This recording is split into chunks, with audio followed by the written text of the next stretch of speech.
What does Indiana Fever need to qualify for the playoffs after Caitlin Clark's sad announcement? Clark announces she will not return in the 2025 WNBA season.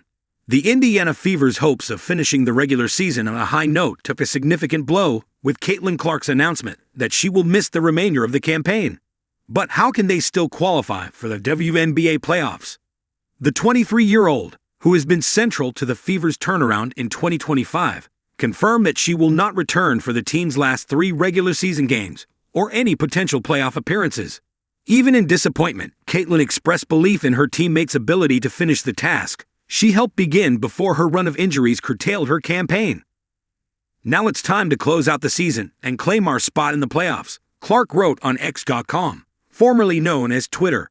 The Fever, standing at 22-20, are in 7th place in the WNBA standings, and their margin for error is thin. But the door remains open for postseason qualification, as the likes of Kelsey Mitchell and Aaliyah Boston have to step up. And Indiana strengthened their position with a convincing 97-77 win over Chicago, a performance defined by early dominance by outscoring the Sky 31-15 in the first quarter and maintained a double-digit cushion the rest of the way.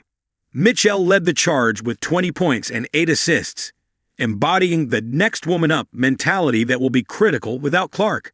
How can the Indiana Fever qualify for the WNBA playoffs? The playoff path is straightforward in principle. One more victory will likely secure a postseason place. Indiana has 2 remaining opportunities, against the Washington Mystics and the Minnesota Lynx. On paper, the Mystics are the more favorable matchup as they sit at 16-26 and are already eliminated from playoff contention, averaging just 77.7 points per game. However, history complicates the picture. The Mystics hold a 2-1 season series lead over the Fever, underscoring that Indiana cannot take the matchup lightly. Their only victory against Washington came in early March, an 85-76 decision.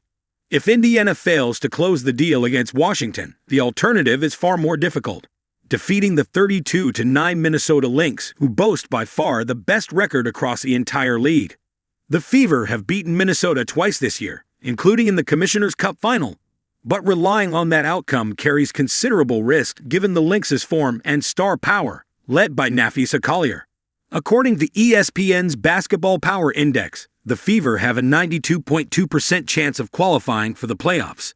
Still, multiple scenarios remain on the table depending on how the final week unfolds.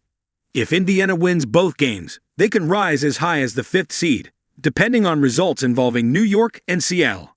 A split in the final 2 contests would still keep them ahead of the Los Angeles Sparks, 19-22, placing Indiana in the 6th or 7th seed. Losing both games introduces danger.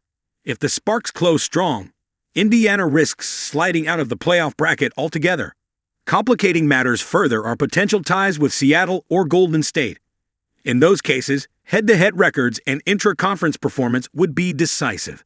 Indiana's 4-3 mark in certain tie-breaking combinations gives them an edge, but relying on other teams' results is not an ideal position.